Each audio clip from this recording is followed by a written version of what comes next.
Seja bem-vindo e seja bem-vinda a mais uma edição do Chutando a Escada. Voltamos com tudo, depois de 3 meses de recesso, hein?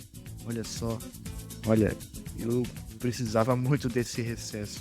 O final do ano passado foi muito puxado, e janeirão me dei férias. Desde 2020 que eu não tinha férias em janeiro.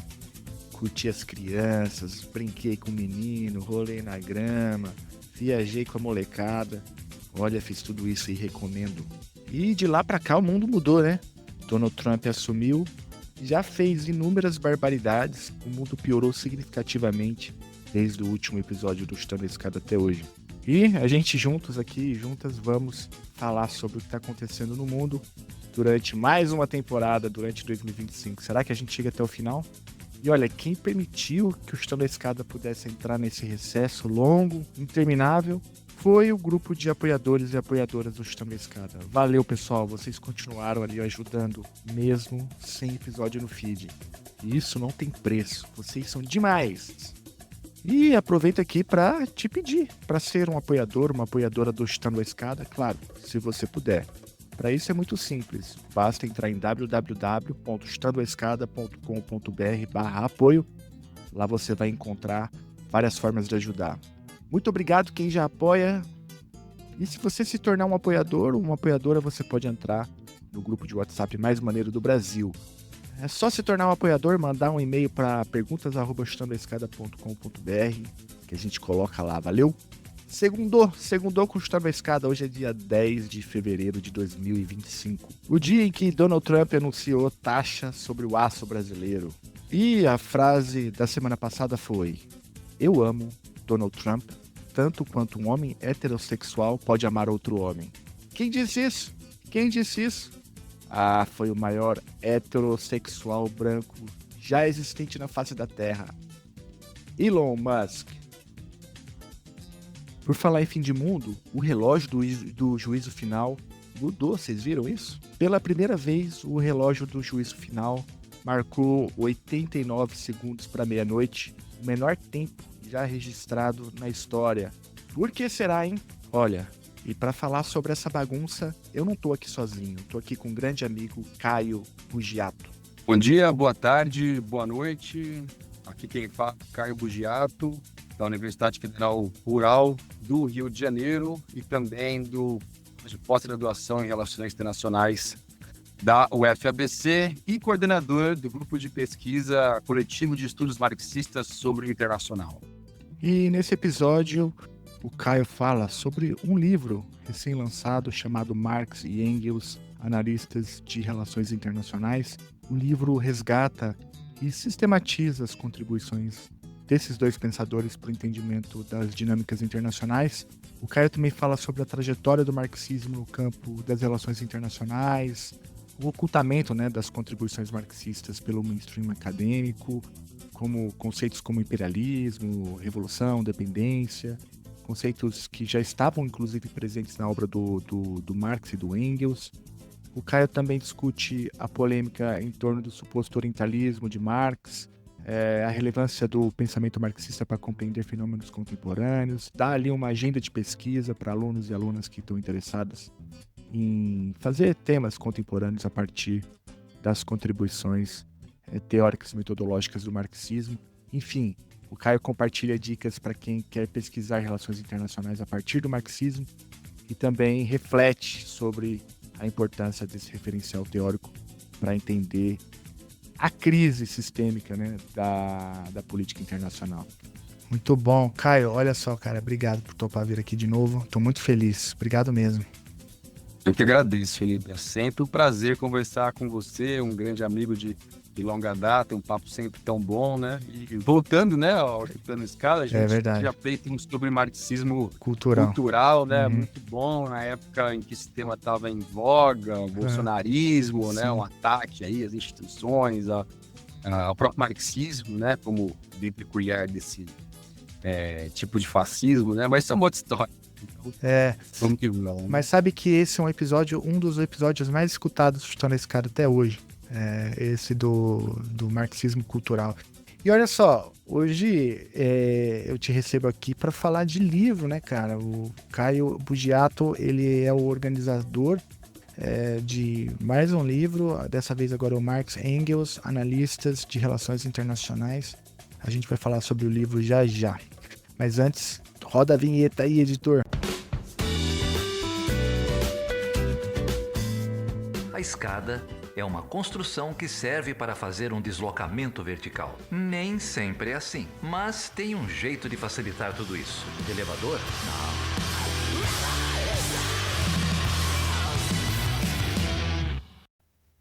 Beleza, Caio. Puta, cara, que legal. Tô com o livro seu aqui na mão. Eu tenho um livro para sortear entre os ouvintes, hein? Olha só, tô com um livro aqui, um exemplar aqui. Já tá nas minhas mãos, não é só uma promessa vazia de alguns autores que passam por aqui. É uma realidade. Eu tô com o livro aqui na minha mão. Esse livro ele será enviado para um ouvinte ou uma ouvinte do Chutando a Escada. A minha edição, obviamente, está aqui assinada, devidamente rubricada. E é um livro bem interessante porque ele vem, assim, ele é um resultado de uma trajetória das suas pesquisas, né, Caio, já de algum tempo, que vem se dedicando ao estudo do marxismo na área de relações internacionais. É uma das vozes aí aqui no Brasil que tem levantado isso. Tem até livros em inglês e tal, a gente pode falar sobre isso. Mas antes da gente falar um pouco sobre esse livro especificamente, eu queria te perguntar um pouco assim sobre a sua trajetória, né? Como que você então se convenceu de que era por aí que você ia dedicar a sua carreira acadêmica, suas pesquisas? Olha só, em 2016, a gente, pesquisadores, professores, intelectuais do Brasil, a gente se reuniu no Rio de Janeiro e a gente organizou um colóquio, chamado Colóquio Relações Internacionais e Marxismo. Foi o primeiro no Brasil e, assim, com essa temática específica, talvez tenha sido bem singular, mundialmente falando, né? Posso estar enganado, mas ele foi um colóquio tinha uma temática inédita, né? Com certeza no Brasil. Quem participou, inclusive, desse colóquio foi o Liu Panish. Você, Débora, né? Sim. Que entrevistaram o Liu Panish, inclusive. Você acabou de publicar um texto também, né? Sobre a teoria do imperialismo a partir da obra do Panish, né? Sim, publiquei um texto na revista Rio Oriente. Gosto muito de falar do Liu Panish. Ele falou uma coisa assim, lá, né, na reunião de planejamento, após o encerramento do colóquio. Vocês estão fazendo algo único no mundo. Isso é muito importante para a temática, é muito importante para a crítica, no campo das relações internacionais. Né? Tem uma comparação um pouco exagerada, que o que a teoria da dependência fez lá na década de 60, 70, os intelectuais que se organizaram, né, na militância também, na temática, na pesquisa, né, tem uma certa semelhança com o que está acontecendo aqui no Rio de Janeiro de 2016. Né? Aquilo ficou na minha cabeça, escutei, achei um pouco exagerado, mas, enfim, o colóquio aconteceu em 2016. E dali, então, a gente fundou uma rede. Né? A rede se chama Rede de Estudos em Relações Nacionais e Marxismo. Ela é um pouco descentralizada, né? Não tem um site específico ainda, etc. Mas a gente reuniu pesquisadores, pesquisadoras do Brasil inteiro e conseguiu alavancar essa temática por meio de publicações e outros eventos. Vou dar aqui alguns exemplos. Fora esse colóquio de 2016, a gente organizou um durante a pandemia, em 2020. Está no YouTube, inclusive, esse, porque ele foi online. Se eu bem me lembro, chama-se Para Onde Vai o Capitalismo no Século XXI? Acho que depois a gente pode colocar na descrição, né, da nossa entrevista. Em 2022, a gente realizou novamente, né, o segundo colóquio no Rio de Janeiro, lá na Universidade Federal Rural do Rio de Janeiro. E esse ano, 2024, a gente conseguiu sair do Rio e levou o colóquio para a Universidade Federal da Bahia.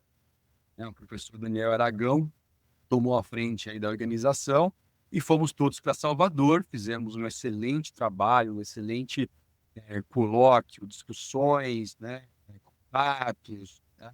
Inclusive esse livro foi lançado lá em Salvador, na UFBA, e nesse colóquio de 2024, a gente teve a participação de pesquisadores argentinos. Uhum. Essa rede, ela, então, iniciada em 2016, ela foi se expandindo, foi angariando pessoas foram entrando nela, né? E aí a gente chegou na Argentina. Os argentinos vieram falar com a gente, olha, a gente está pesquisando também isso aqui na Argentina, né? A gente está engatinhando, a gente ainda está começando, a gente podia se unir, conversar e desenvolver juntos. Aí convidamos, né, um pessoal da Argentina para ir para Salvador e foi super interessante, né? Inclusive, as gravações desse colóquio de 2024 também estão no YouTube. A gente pode colocar lá. Legal. Também, né? Então, enfim, né, a gente organizou essa rede que está rendendo aí bons frutos. Isso foi em termos de organização de eventos. Eu, particularmente, publiquei 4 dossiês sobre a temática. Tem um dossiê na Crítica Marxista, tem um dossiê em 2 volumes na Estudos Internacionais, né, que é da revista da PUC, de Minas Gerais. Tem um recente no Caderno C. Marx e tem um outro também na revista Conjuntura Internacional. Publiquei com colegas, né, obviamente, vocês vão ver se procurarem. Então, a rede, né, que aconteceu em 2016, rendeu aí pelo menos 4 dossiês sobre a temática, né? Fácil aí de achar na internet. E também 4 livros. Esse é o 4º. Né? O primeiro saiu em 2020. Esse primeiro ele não tem tanta temática do internacional. Tem uma temática mais ligada à assistência política. É um livro que, infelizmente, ele não tem formato digital. Ele se chama Marx e as Questões Contemporâneas. Ele foi publicado pela editora Brasil Publishing. Eu tenho um capítulo ali, eu organizei com outros colegas, né, com a Lúcia Sartório, com o Márcio Rufino, meus colegas lá da Universidade Federal Rural do Rio de Janeiro. Então, esse foi em 2020. Saiu um outro em 2021, intitulado Marxismo e Relações Internacionais, esse organizado solo, por mim, apenas. Esse tem em formato digital. Está no meu perfil do academia.edu, Caio Bugiato, e também está no site da editora Philos Academy. Fácil também de encontrar na internet. Esse é marxismo em geral. Esse aí trata de temas do marxismo, como o imperialismo, a dependência, o Estado, né? E por aí vai. Esse segundo livro, então, ele ganhou uma edição em inglês, que saiu esse ano também, em 2024. Não é uma tradução de todos os capítulos, mas da maioria dos capítulos, e alguns capítulos são novos. Então, em 2024, a gente tem a publicação do livro Marxism and International Relations, Perspectives from the Brazilian Global South. Né?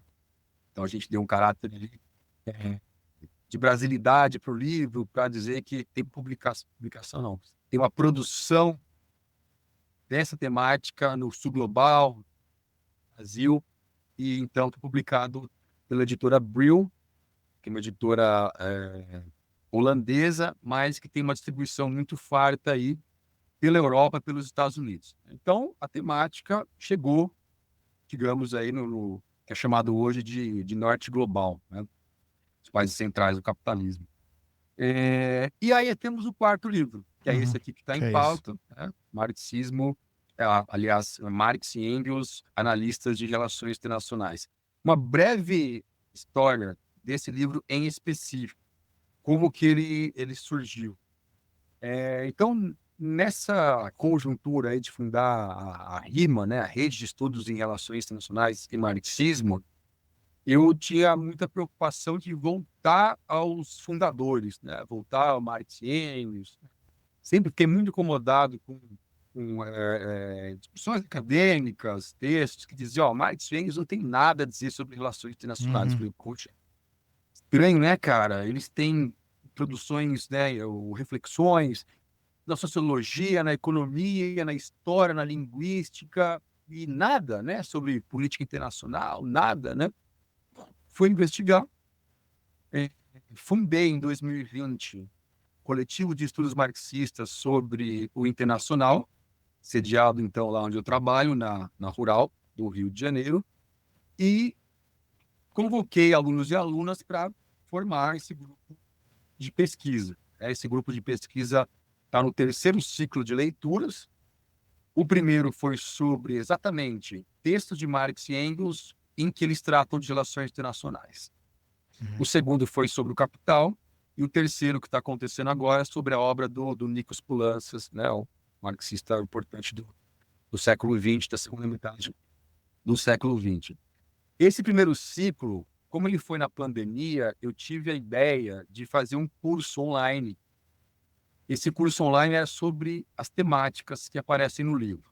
Marx e Engels e diplomacia, Marx e Engels e a guerra, Marx e Engels e o mercado mundial, Marx e Engels e o colonialismo, por aí vai.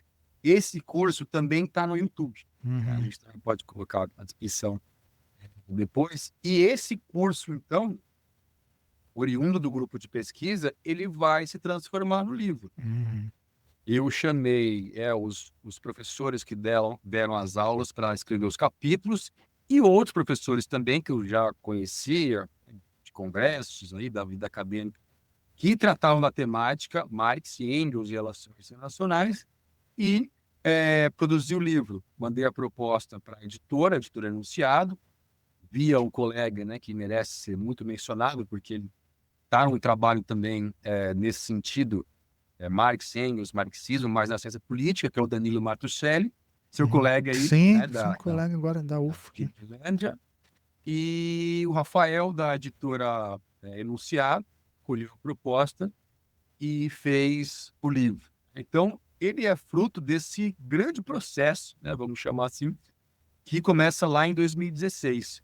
Então, a publicação agora em 2024, ela saiu e, em geral, uma publicação que reivindica Marx e Engels como conhecedores, né, analistas, ainda que de uma maneira não sistematizada, mas como analistas de relações internacionais, contra muito que foi dito aí no exterior, principalmente, né, onde esse debate é um pouco mais forte, contra essa ideia que Marx e Engels nada tinham a dizer sobre relações internacionais. Quem tiver o livro aí em mãos vai ver que os capítulos, o título dos capítulos já aí fornece os temas tratados, né, pelos fundadores do materialismo histórico. Né? Mas agora vamos falar um pouquinho do livro, o que você acha? Sim, com certeza, estamos aí para isso. Então vamos lá. De fato, o livro parte de uma crítica, né, que é muito comum até hoje, né? Muito recentemente eu já tinha escutado uma crítica parecida, né, que o Marx ele não teria nada a dizer sobre a política internacional, né,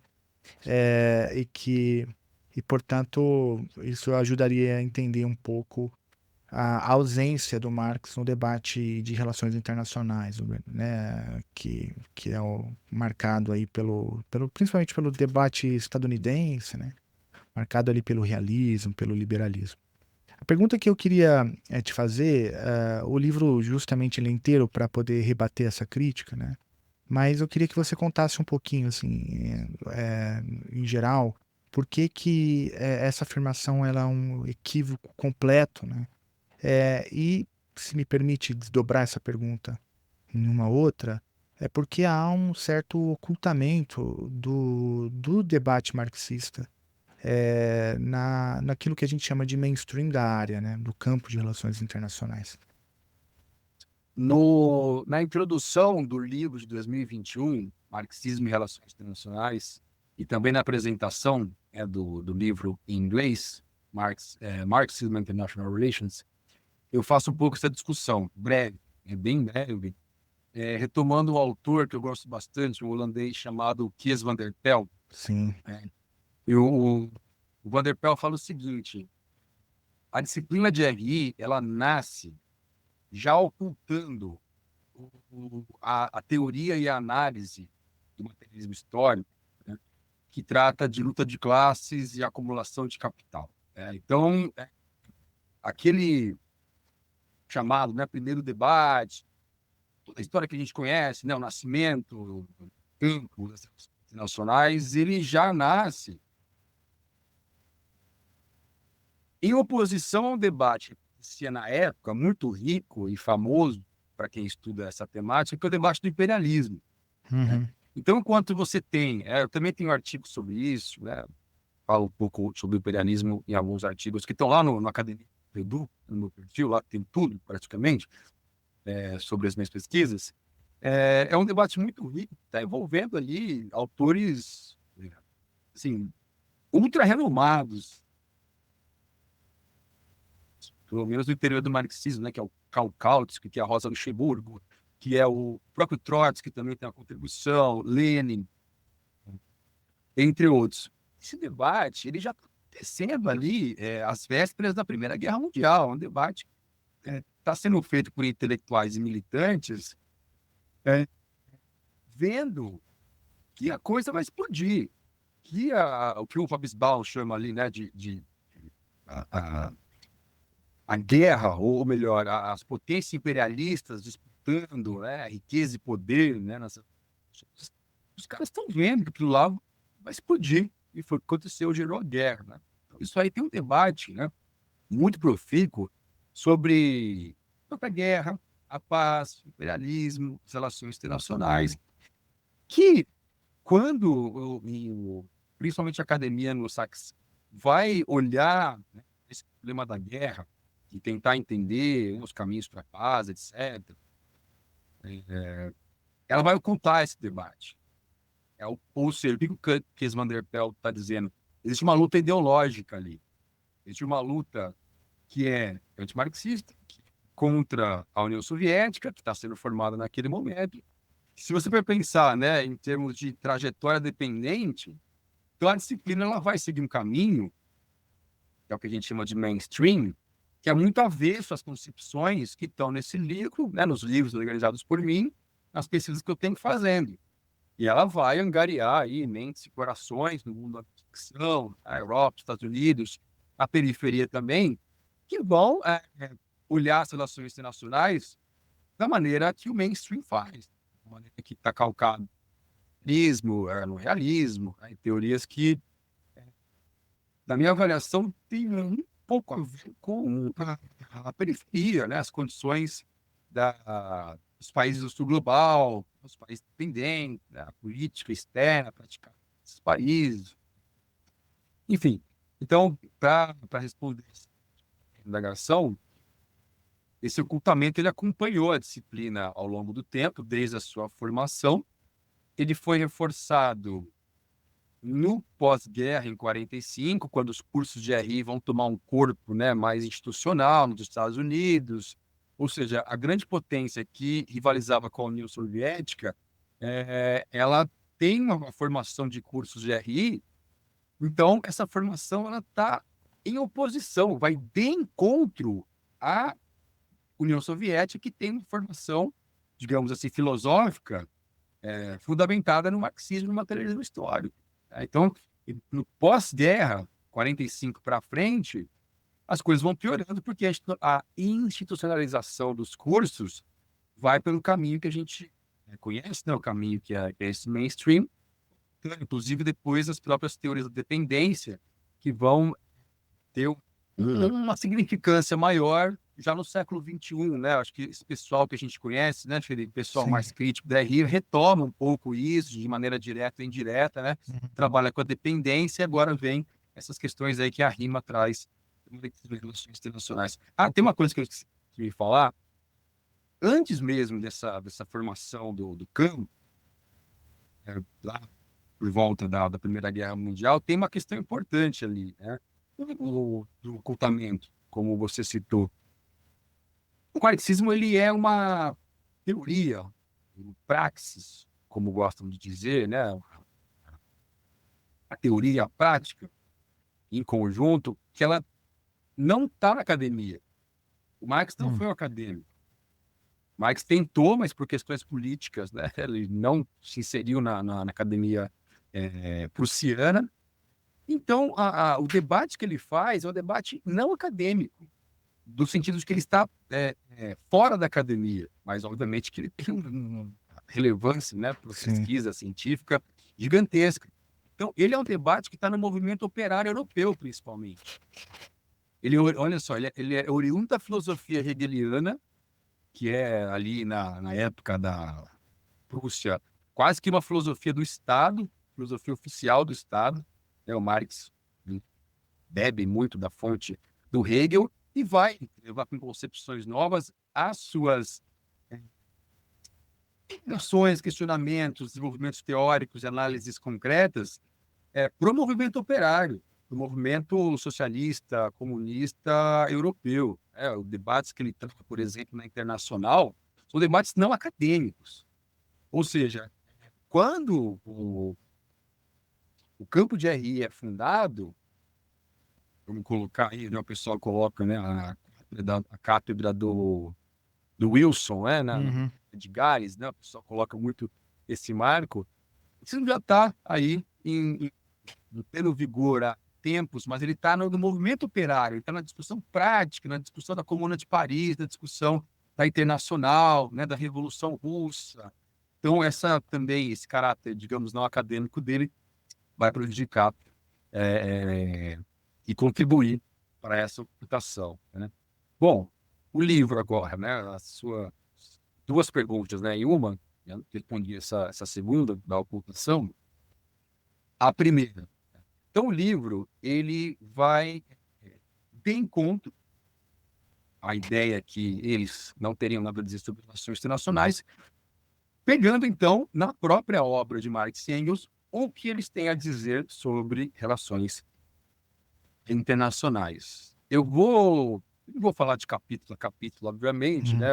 Quem tiver acesso ao livro aí, pelo sorteio, ou inclusive ele está disponível para comprar no próprio site da editora Enunciado, né? Vai poder ler, né? Não vou dar spoiler aqui para o pessoal. E também comprando ajuda um pouco, uma parte da grana que vem para o autor, né? E aí eu vou investir lá no grupo de pesquisa nosso. Ajuda um pouco a gente assim. Então, olha só, o que o Marx e Engels têm a dizer sobre relações internacionais? Respondendo aí de maneira mais objetiva a pergunta. Eu lendo a obra deles, e autores também que comentam a obra deles, cheguei a concluir que eles falam sobre relações internacionais, sim, em 3 momentos da obra deles. Primeiro, quando o Marx é editor de um jornal em Colônia, na Prússia, na Alemanha hoje, chamado Nova Gazeta Renana. Ele volta do exílio, né? O Marx é um militante, ele volta do exílio e ele vai, digamos, editar um jornal que está muito voltado para a Revolução Alemã. A burguesia alemã tenha meios intelectuais, digamos, textuais também, para fazer basicamente o que foi feito na Revolução Francesa em 1789. Ele está muito preocupado com o atraso, né? Atraso entre aspas, o caráter feudal da Prússia, o opressor do Estado prussiano. Então ele é convidado ali por uma burguesia democrática para ser editor-chefe da Nova Gazeta Renana. E faz isso muito bem, até que ela é fechada pela censura prussiana anos depois. Ela começa em 1848, né, a época da Revolução dos Povos, né, como diria o Hobsbawm, e ele é fechado depois em 1849. Esse é o primeiro momento, né, os textos jornalísticos de Marx e Engels, da Nova Gazeta Renana, falam sobre relações internacionais. Segundo momento, quando ele é convidado por um jornal nova-iorquino, o New York Daily Tribune. O editor era um cara progressista, né, um cara que era anti-escravidão, né, um jornal de uma burguesia esclarecida, né, dos Estados Unidos. Então, Marx e Engels são convidados Marx, né, no caso, a escrever para esse jornal nova-iorquino sobre política internacional basicamente sobre os conflitos que acontecem na Europa. Guerra da Crimeia, a decadência do Império Turco Otomano, o czarismo, as revoluções que estavam acontecendo na Europa. Então, o Marx já tinha uma fama, né, de ser um bom jornalista, um intelectual. Foi convidado pelo New York Daily Tribune para escrever. E os textos que o Marx publica nesse jornal, alguns editados, tem ali uma outra imprecisão, também falam sobre relações internacionais. Então, se você pegar, isso aí também tem na internet, né? O livro, aliás, o livro onde esses textos de jornal do Marx estão, oriundos do New York Daily Tribune, se chama Dispense from the New York Daily Tribune. Uma coisa assim que vai falar na internet. Você vai ver que tem um compilado aí, por uma editora estadunidense, dos textos que o Marx publicou, então, para esse jornal nova-iorquino. Aliás, a editora Expressão Popular publicou os textos do Marx da Nova Gazeta Renana, recentemente aqui no Brasil em português. Esse do New York Daily Tribune só tem em inglês. Então, esse é o segundo momento. O terceiro momento,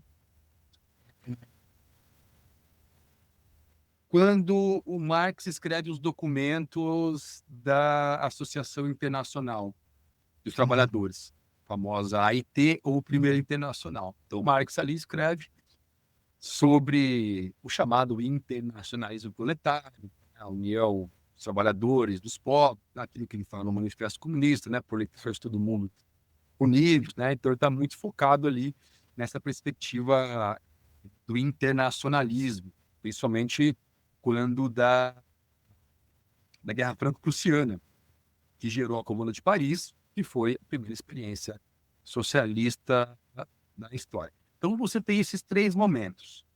O que a gente pode entender de uma maneira sintética nesses três momentos?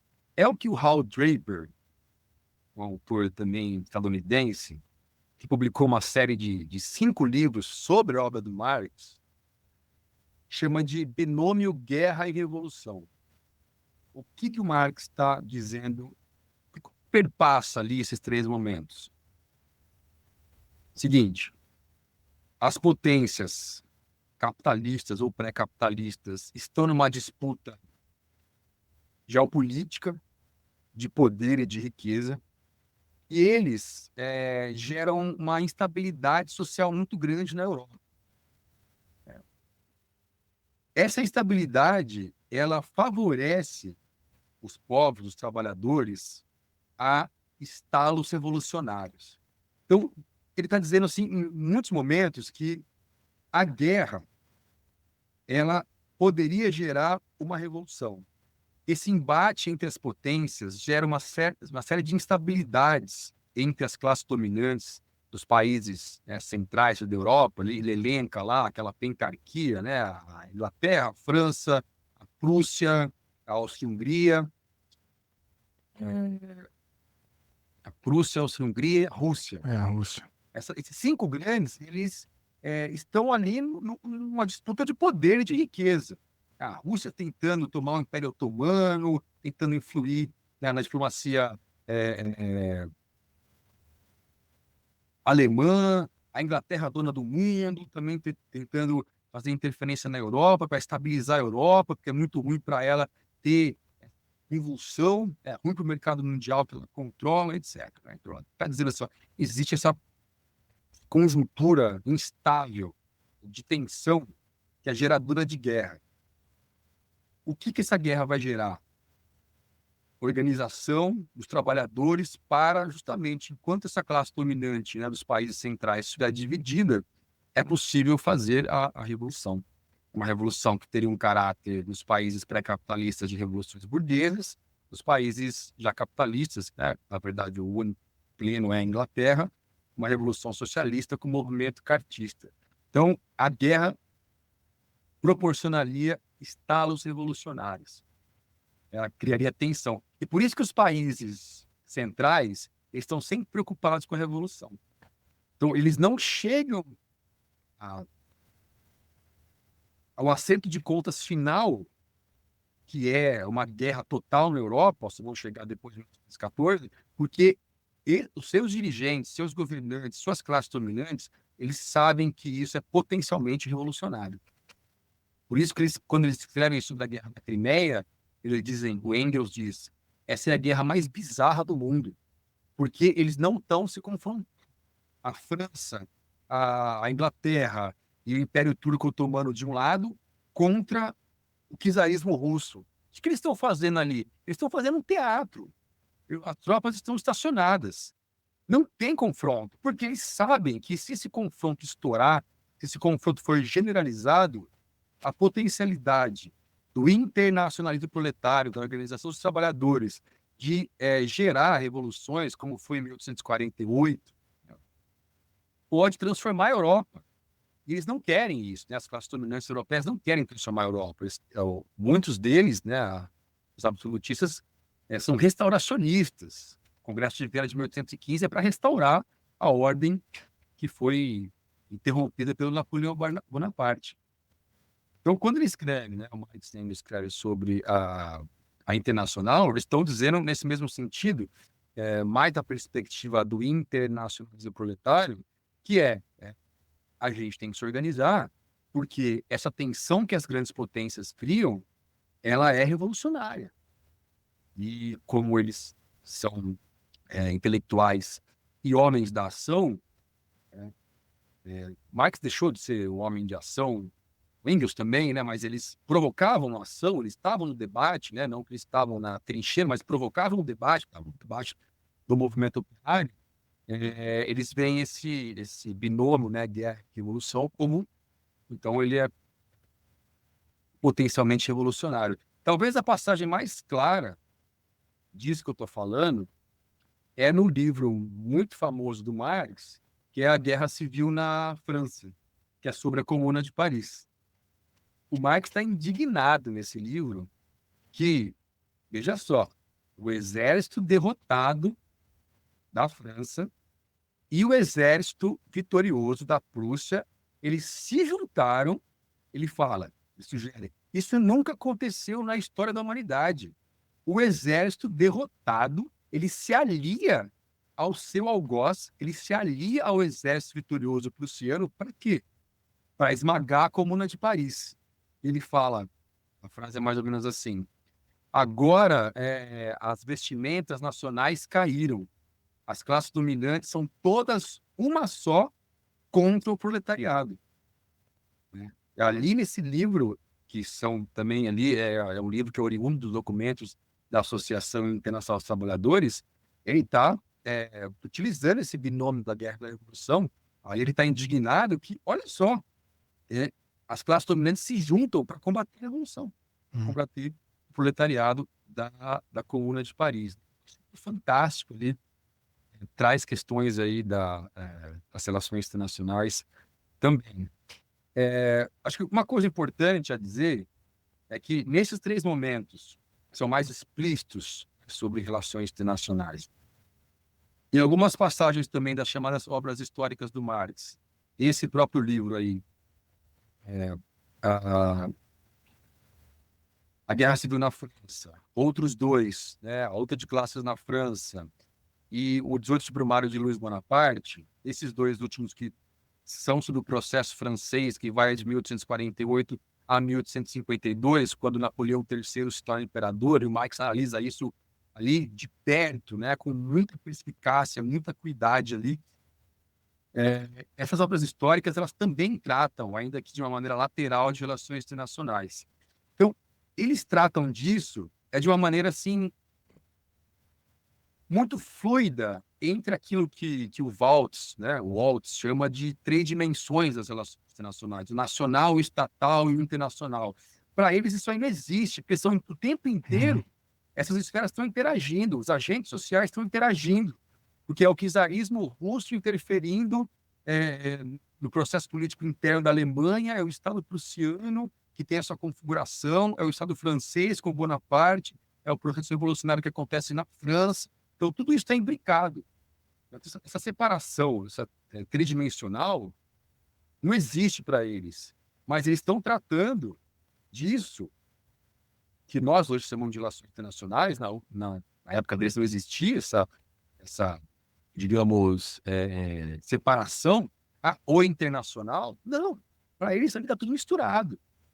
E é uma análise muito interessante porque ela vai desfazendo essas três dimensões, dizendo que elas estão todas imbricadas. Não dá para separar o internacional do nacional. Acho que é um ponto importante aí a falar. E, por fim, ainda nesse tópico, tem um outro momento do Marx. Isso aí está no livro. Tudo isso que eu falei, eu falo um pouco na introdução, alguns capítulos falam também a respeito disso. O Marx fala no Capital sobre o mercado mundial. Sim. Uma temática que é conhecida, ainda que de nome, é o mercado mundial. Mas um tanto quanto pouco explorado. Porque ela é fragmentada ali ao longo dos 3 livros, né, do Capital, etc. Né? O Marx está tratando, de uma maneira geral, primeiramente, da expansão do modo de produção capitalista. Ele é global, ele se tornou global. É possível dizer hoje em dia que todos os países do mundo eles têm como assim centralidade na sua relação socioeconômica o modo de produção capitalista. Mesmo os países que a gente conhece pouco, né? Países que a gente acha que é dominado por questões religiosas, países do Oriente Médio, países, enfim, que a gente tem pouco estudo no Brasil. Então, dá para dizer que o capitalismo, de uma maneira peculiar, dependente, com um ou outro, ou uns e outros aspectos nacionais, ele dominou o planeta inteiro. Então, ele está dizendo ali do caráter expansivo desse modo de produção capitalista que, na concepção dele, tem data e local de nascimento, que é a Inglaterra da Revolução Industrial. Né? E aí, problematizando um pouco esse mercado mundial, né, o Marx ele trata ali de alguns temas. Né? Partindo dessa ideia de expansão mundial do capitalismo, ele trata de uma divisão internacional do trabalho. Sim. Ou seja, nem todo mundo tem as mesmas condições de produção, de riqueza, enfim, de indústria. A grande indústria ela centralizou na Europa, depois foi para os Estados Unidos. O que a tradição trotskista vai desenvolver como a teoria do desenvolvimento desigual combinado, né, já aparecem ali no Capital. Uma segunda questão, ainda dentro dessa perspectiva mundial do capitalismo, de mundialização do capitalismo, é o que a teoria da dependência chama de troca desigual. Isso aí, os economistas falam bastante disso, né? Eu até não sou um grande conhecedor disso, mas a questão que se coloca aí é por que os países centrais produzem produtos mais caros, vendem pelo comércio para os países da periferia, a periferia se especializa em commodities. Por que existe uma troca desigual entre os países? Então, produtores de soja na periferia e produtores de celular, televisão, altas tecnologias, carros elétricos, né, no chamado norte global. Então, e a sua troca é diferente, né? O produto que eles fazem lá tem um valor agregado maior. O Marx também já questiona isso. O capital. E a terceira questão são as crises mundiais. O capitalismo é propenso a crises, ele identifica lá 2 tipos de crise, pelo menos. Crise de superacumulação, né? Você tem muita mercadoria e não tem para quem vender. Isso aí causa problemas mundiais. E crise de superprodução, perdão, né? A primeira é superacumulação. Você acumula capital financeirizado, inclusive. Você não tem onde investir. E isso vai impactar na vida das pessoas, né? As pessoas, com a retração desse investimento e não ter onde investir, as pessoas perdem emprego, as pessoas perdem condições de vida, as pessoas ficam pobres, né? Impacta aí na vida dos pobres, né? Enfim, tudo isso aí para dizer que nesses 3 momentos, nas obras históricas do Marx, no Capital, mas tem muita coisa sobre relações internacionais. Repito, elas são fragmentadas, não tem uma teoria sistematizada, tem lacunas, tem divergências, uma hora ele fala uma coisa, outra hora ele fala outra. É uma obra muito vasta. Então, o papel aqui nosso, essa rede que a gente criou, do meu grupo de pesquisa, desse livro, é um pouco identificar, sistematizar, né, e trazer para o leitor e para a leitora de uma maneira mais lapidada. Ó, tá aqui. Marx e Engels e o marxismo, eles têm uma contribuição importante para as relações internacionais. Muito bom te ouvir. Você sistematizou muito bem. Só para retomar aqui alguns pontos, fica evidente assim na tua fala, e me corrija se eu estiver errado. Não há um desenvolvimento explícito, né, de uma teoria de relações internacionais da obra do Marx, até porque não faz sentido, porque nem existia relações internacionais enquanto um campo. Exato. Mas os temas estão lá, existem eixos, né, muito claros, e eles estão todos lá. O eixo do imperialismo e da expansão do capitalismo, e isso apareceu muito na sua fala, né? Tá, o eixo da luta de classes, né? E do papel do Estado nas relações internacionais, isso também aparece muito na tua fala. Essa lógica, né, dessa intersecção entre o doméstico, o internacional, passando pelo Estado, né? E a luta de classes, né? Como que isso, como instrumento da luta da classe dominante, né? E como que a burguesia, né? Dentro dessa lógica de luta de classe, ela também se internacionaliza, né? O argumento o eixo da guerra e da revolução, o eixo da dependência, né? E das desigualdades estruturais, né? Das economias periféricas, e da exploração do sistema capitalista, dos países Exato. centrais, né?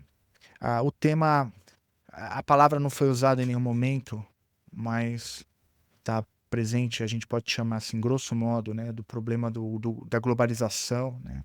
De entender como que esse fenômeno, né, como que o capitalismo avança para todos os territórios e para todos os temas possíveis, né? E como isso vai colocando a luta de classes em outro patamar. E, enfim, o tema, vários temas, né? Eu tentei aqui resgatar alguns de cabeça, mas os eixos eles estão lá muito claramente definidos, né? No trabalho do Marx, do Engels, e o livro ele sistematiza isso de maneira bastante adequada, né? De como organizar então o pensamento que está. Não é que ele está difuso, se eu entendi bem a tua fala, é porque não era a preocupação central do Marx entender isso que a gente está chamando de relações internacionais, né? A preocupação do Marx era entender a revolução e o capitalismo, né? E as condições para a revolução. Se eu me corrija. Exatamente. Então, é por isso que parece que relações internacionais aparece como algo difuso, mas é porque ele é parte da explicação, né? Desse problema central da obra do autor.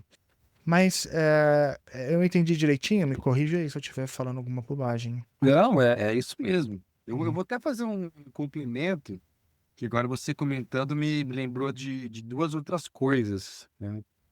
É, nessa questão aí de trabalhar nacional com internacional, você pega aí algumas passagens do Manifesto Comunista, aí o capítulo 1 do livro de 2021, O Marxismo e Relações Internacionais, do professor Luiz Fernandes, é Uhum. fenomenal sobre isso. Uhum. Ele analisa o Manifesto Comunista, como que o Marx e o Engels, eles tratam de um sistema internacional que ele é, ao mesmo... Primeiro que ele é um sistema internacional que, do ponto de vista econômico, ele é transnacional. Uhum. Então, o capitalismo vai conectar todos os países do mundo, do Uhum. mercado mundial. E, contraditoriamente, ele é nacional, porque os estados são nacionais. As Uhum. unidades políticas, então a política, ela se nacionaliza, ela se singulariza materialmente em estados. Uhum. Então, é mais ou menos assim, eu faço uma comparação grosseira, é, tanto a perspectiva liberal do mercado, quanto a perspectiva realista do Estado, só no poder, elas estão nessa questão, elas aparecem no Marx.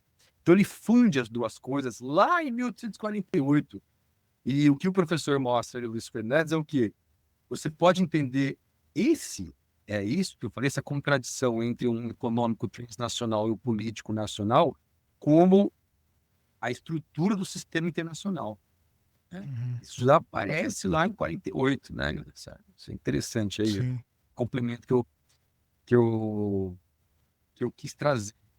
E uma coisa que aparece também, que hoje em dia está super em voga, é importante, é a questão ecológica. É Sim, uma questão claro. que eu não trato, né, nas minhas pesquisas, mas acho que é bom chamar a atenção aí do ouvinte, da ouvinte, né, para a obra de um cara chamado John Bellamy Foster, Uhum. que vai identificar justamente, entre muitas coisas, e bem assim, superficialmente, e é uma coisa um pouco óbvia, né, para quem entende um pouco, né, do marxismo, o capitalismo está destruindo o planeta. Quem não entendeu isso ainda, assim, É, tem um você, problema bastante estrutural aí de compreensão da realidade, né? aí você tem uma burguesia que está dizendo, ah, não, isso os negócios, né, o nosso negócio não pode ser afetados por isso é passageiro, isso aí são as eras da Terra que aconteceram antigamente, vão acontecer de novo, vai ter um problema ambiental ali, só que a gente tem que seguir ganhar nosso dinheiro. Tem um pessoal que fala isso, né? Tem um pessoal que reproduz isso no cotidiano, e tem uma outra parcela da burguesia, né, de vários países, que está numa perspectiva de capitalismo verde. Uhum. Assim, o que esse pessoal está falando, né, o Foster e outros, é o seguinte: essas duas perspectivas vão levar a gente para catástrofe, a gente vai morrer. Uhum. Uhum. Não, é excelente comentário, né? Eu acho que esse é um tema crucial e assim, embora também difuso na obra do Marx, estava ali, colocado, né? Como que o capitalismo funciona. É, mas deixa eu te fazer uma provocação assim, bem barata, né? E aí você avalia se vale a pena responder ou não. Aliás, é o título, inclusive, de um dos capítulos do livro. Porque a gente, até aqui, Caio, a gente estava conversando sobre uma, uma, uma crítica infundada, né? Que o livro procura responder, que é a crítica de que Marx está pensando só economia e não tem, portanto, uma contribuição sistemática para a área de relações internacionais. Isso a tua fala já demonstrou de maneira muito clara que isso é um erro completo. Agora, tem uma segunda crítica que, quando a gente para analisar, né, sobre o marxismo e relações internacionais, uma segunda crítica muito comum e que o livro também refuta, eu queria te ouvir um pouco, é uma crítica que acusa o Marx de ser orientalista, né?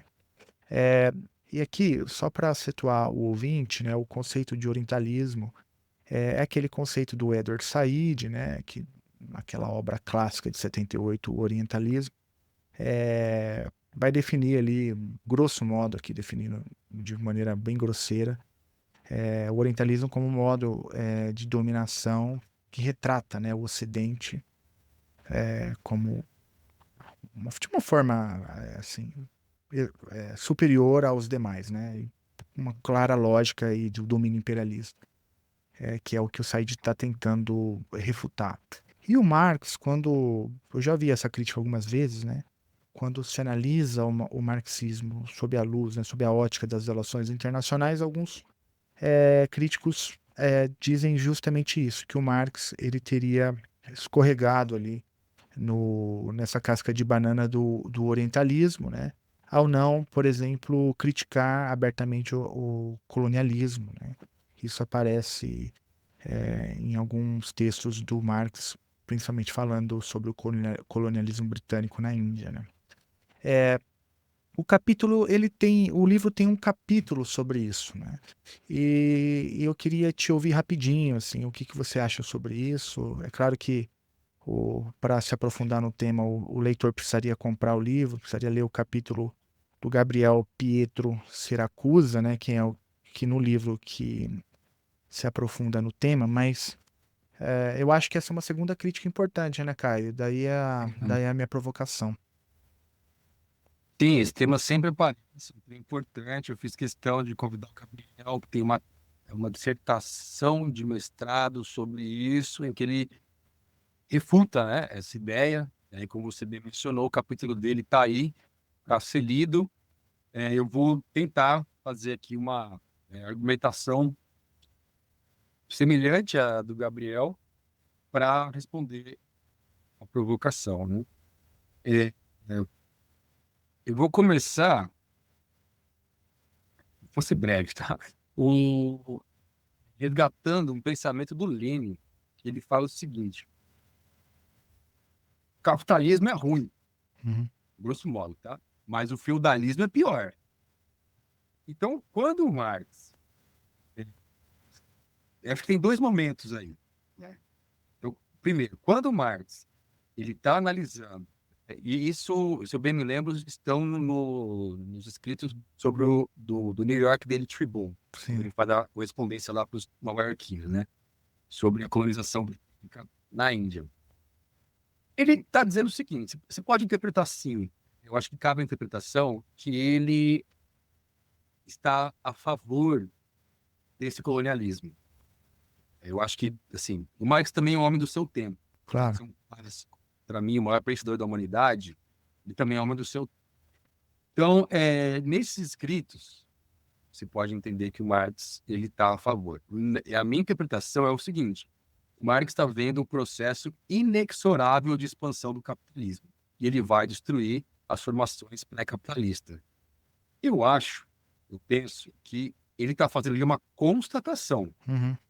As castas indianas, enfim, as formações pré-capitalistas no mundo inteiro, elas estão sendo dizimadas pela expansão do modo de produção capitalista a partir da Europa, e isso está se dando via colonialismo, brutalmente, com espoliação, guerra, saque, a ferro e sangue, como eles mesmos diziam, né? Marx e Engels, e a consequência disso vai ser a instalação de um capitalismo na periferia do sistema.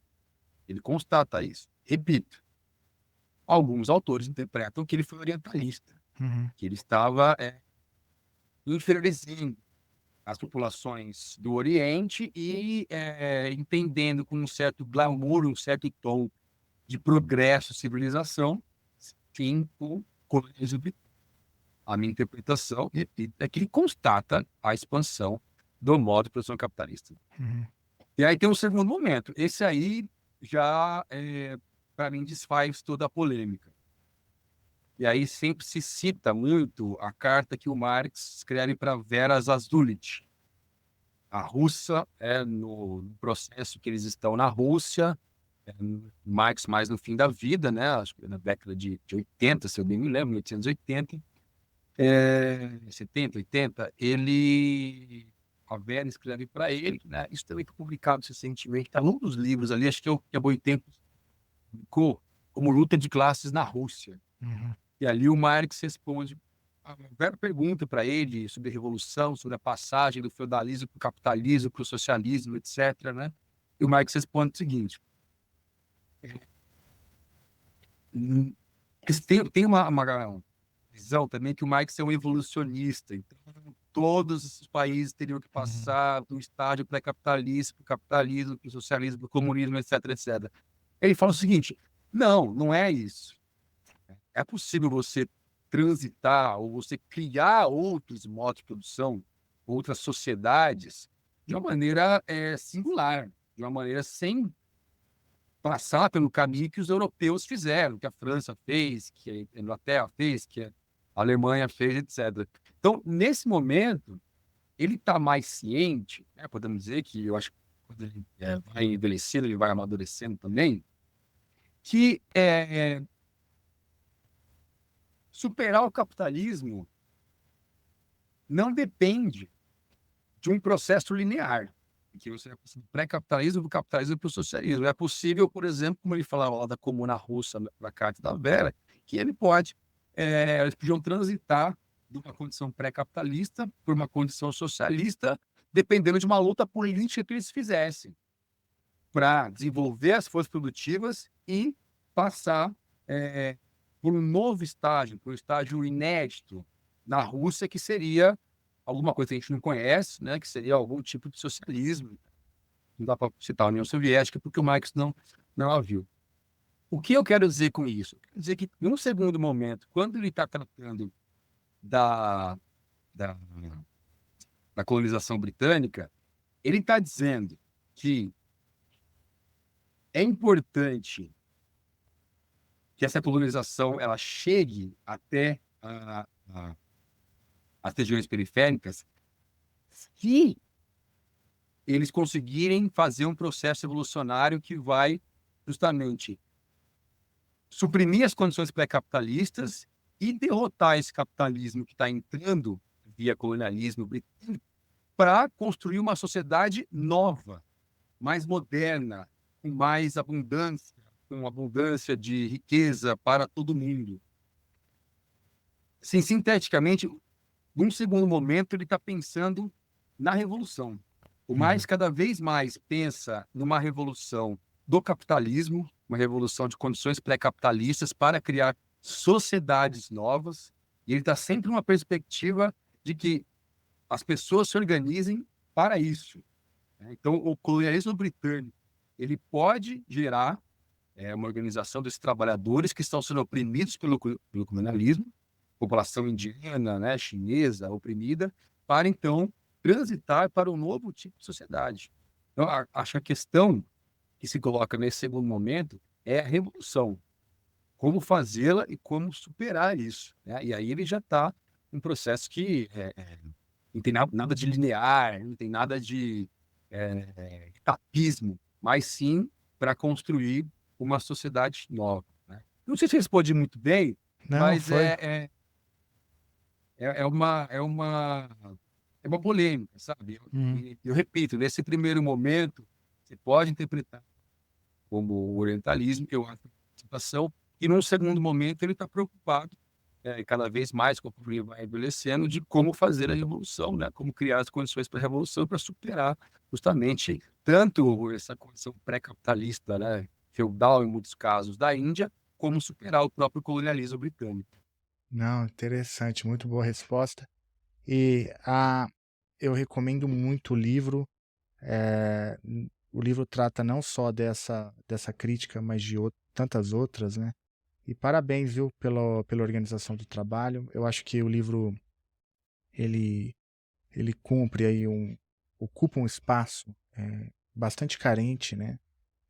Do campo de relações internacionais do Brasil. Então traz um debate de altíssima qualidade em língua portuguesa, com diversos autores e autoras renomados, né? Então vale muito a pena.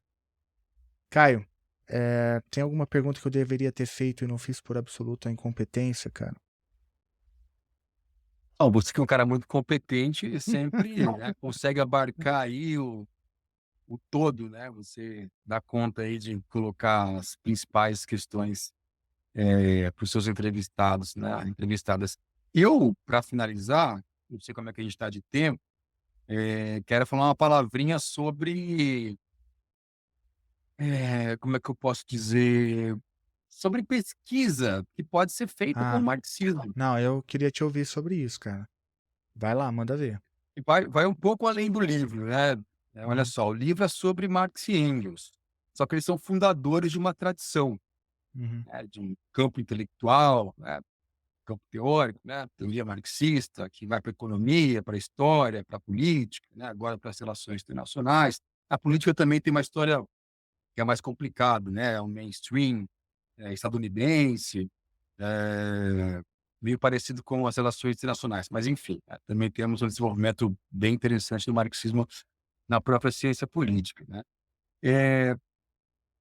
Eu citei os 2 livros, quem for fazer pesquisa e tiver interessado, ter um referencial marxista, acho que esses 2 livros aí são importantes, né, o Marxismo e Relações Internacionais de 2021 e o próprio Marxism and International Relations, de 2024, também os dossiês que eu organizei, né. Então existe, a partir do Marx e do Engels, uma tradição intelectual que se diversifica e produz uma série de teorias, digamos, distintas, né? Você tem, por exemplo, a teoria do imperialismo. Elas se conectam, mas elas são distintas. Elas podem ser usadas, né, como referencial teórico, uma análise concreta, né, digna aí da realidade. Você tem, por exemplo, a teoria do imperialismo, que é algo que eu estudei bastante também. Você tem, como foi citado, né, a dependência.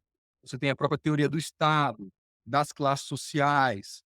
Eu citei também o desenvolvimento desigual combinado, né, que é uma tradição do trotskismo, que vê justamente as relações internacionais como um desenvolvimento do capitalismo mundial, só que ele é desigual, né, em vários cantos do planeta, ele é diferente, ele é dependente, ele entre aspas, atrasado, é periférico, mas ele está num todo articulado, que é o mercado mundial, do qual o Marx falava, né? Então, você pega esses livros, por exemplo, você vai ter ali uma série de diversificações, né? Mas todos eles estão articulados, repito, né, nessa questão da expansão mundial do capitalismo, né, que é desigual e que é um modo de produção que abarca todos os rincões da Terra, né? Então, por exemplo, né, se você vai fazer uma pesquisa sobre o Brasil, é interessante você ter como referencial um pouco de cada um delas. É importante você saber um pouco da teoria do Estado como instituição que organiza a dominação de classe, sobre classes sociais, o que é uma classe social. A classe social, a burguesia, ela se confunde com o próprio capitalismo, ela tem uma influência muito grande no Estado, ela controla o processo econômico, ela controla a acumulação de capital.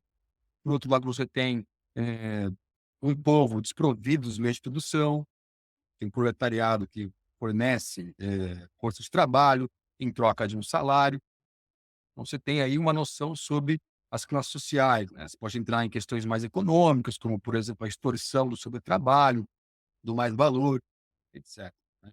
É importante saber um pouco das condições internacionais, justamente o que olha a teoria do imperialismo, ela olha para as grandes potências, para esse confronto, né, que o Marx chamava lá de guerra e revolução, ou seja, né, esses países que estão numa corrida aí por, digamos, riqueza e poder.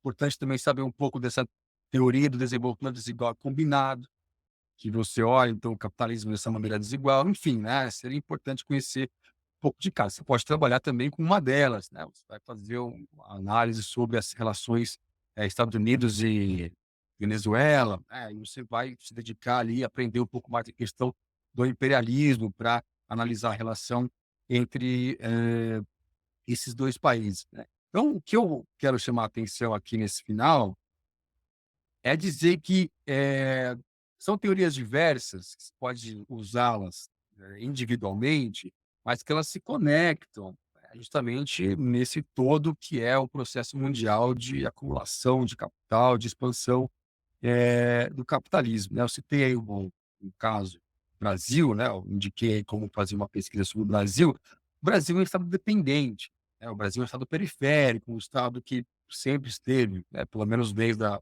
República Velha, na órbita de poder dos Estados Unidos. Então é difícil você entender o Brasil sem entender essa pressão internacional, sabe? E aí a teoria do imperialismo vai te informar, vai te dar a ferramenta interessante para fazer uma pesquisa sobre o que é essa pressão internacional, por que ela acontece, como ela acontece. Você entender o Estado brasileiro como um Estado dependente, um Estado que sofre essa pressão de uma maneira passiva, que os governantes, né, entra governantes, sai governantes, são governantes que estão eh e não estão em combate a isso. E também é tudo uma questão ideológica, né, de um American Way of Life, de eh, admirar os Estados Unidos, né, como o próprio Naila dizia, né, uma espécie de soft power, etc, né. Ou você tem que olhar pra essa questão do Estado. Você tem que olhar para a classe, que é uma pesquisa que eu geralmente proponho aos alunos, e eu tentei fazer há um tempo, mas parei. Você tem que olhar, por exemplo, para uma burguesia brasileira que ela é associada ao capital estrangeiro. Você tem aqui, pelo menos desde 94, o governo Fernando Henrique Cardoso, você tem uma série de empresas transnacionais, né?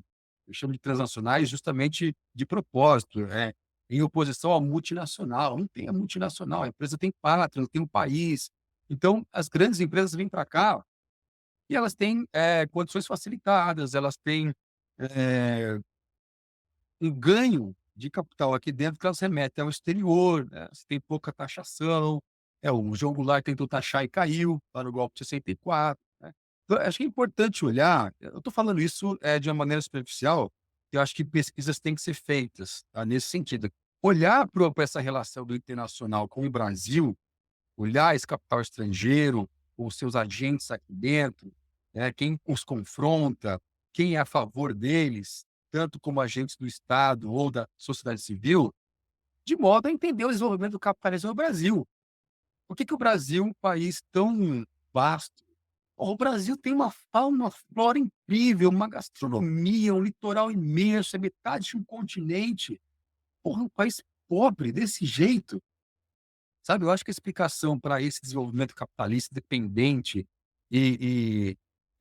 periférico, a pobreza, a miséria no Brasil, ela vem em boa parte das relações internacionais. Ela vem de entender esse processo de acumulação internacional desigual e combinado de pressões imperialistas de países centrais na América Latina, principalmente dos Estados Unidos, a condição do Estado brasileiro dependente, hoje em dia financiarizado com a dívida pública, as classes sociais que atuam aqui dentro, muitas vezes como lacaios, né, do capital estrangeiro. Então, são ferramentas teóricas que estão nos livros que vão nos fazer entender, por exemplo, o próprio país onde a gente vive, sabe? E também você pode pesquisar outras formações sociais. Eu, por exemplo, hoje estou fazendo pesquisa sobre a guerra na Ucrânia, entender a OTAN como uma, que é chamado, eu não gosto muito desse nome, mas o pessoal chama de imperialismo coletivo, várias potências que propõem a expansão da OTAN em direção às fronteiras da Rússia. Aí você tem que analisar a Rússia, o que é o governo Putin. O governo Putin ele está calcado ali, tudo indica, uma burguesia nacionalista. Putin não tem nada a ver com o socialismo, nada a ver com a União Soviética. O Putin tem a ver com um projeto nacionalista pan-russo, que muito provavelmente está calcado numa burguesia nacional, seja ela estatal ou não, uma Gazprom ou não, que, por exemplo, o marxismo vai te oferecer ferramenta para entender que essa burguesia russa e o Putin, como agente de Estado que tem, né, relações com essa burguesia russa, ele é radicalmente contra a expansão da OTAN, que, por sua vez, está eh, dentro de um esquema imperialista que é fundado lá no pós-45. A OTAN surge, se eu bem me lembro, em 49, 47 ou 49, né? Para justamente combater a União Soviética. Né. Enfim, gente, leia os livros, os dossiês, né? Do contato fica aí também, para que tudo isso que eu falei, seja no Marx e no Engels, ainda que eles estão começando ali a falar sobre relações internacionais de uma perspectiva nova, né? São questões que eles trazem de uma maneira fragmentada, não sistematizada, seja aí para esse pessoal que está desenvolvendo a teoria com mais robustez, né? Movimento desigual combinado, imperialismo, Estado, classes sociais, entre outras. Isso aí tem um ferramental analítico, né, que tem a potencialidade para explicar o Brasil, a guerra na Ucrânia, Israel, Venezuela, enfim, tá. Eu sou muito fã dessa perspectiva, né, da teoria marxista e acho que ela tem um potencial, gigantesco, né. Para finalizar, vou fazer aqui uma fala que é polêmica, mas que vale a pena. O Thomas Kuhn, né, acho que o Hum, pessoal deve conhecer o Thomas sim, Kuhn, dos paradigmas sim. da ciência, né. O Thomas Kuhn falava, né, que as ciências sociais elas são uma pré-ciência, porque elas não têm um paradigma comum. Os seus, praticantes, né, das ciências sociais, ciências humanas, eles não têm um paradigma comum. Então elas estão aí num estágio pré-científico diferente das ciências duras, né, das ciências, físicas, biológicas, etc, né. Aí eu responderia assim ao Thomas Kuhn: "Será que nas ciências humanas você não tem paradigma que é o materialismo histórico?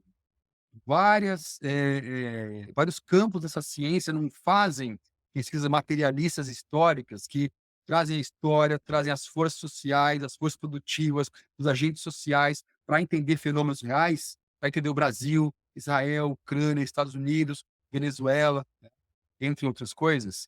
Então, eu responderia que sim, né? Acho que sim. E, enfim, né? Fica aí mais uma polêmica. Não, muito bom, muito bom. E a galera que tá afim de fazer pesquisa ou procurando tema para TCC, enfim, Caio deu aqui várias dicas, agenda completa de possibilidades. Olha só, Caio, aprendi demais, adorei o livro.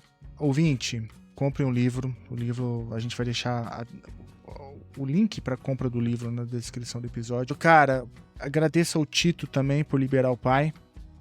Grande Tito. Com certeza. Fica aqui meu registro ao Tito pela liberação. E parabéns mais uma vez pelo trabalho e obrigado pelo seu tempo. Estamos aí, sempre que precisar, é só chamar. Muito obrigado. Obrigado, cara, obrigado.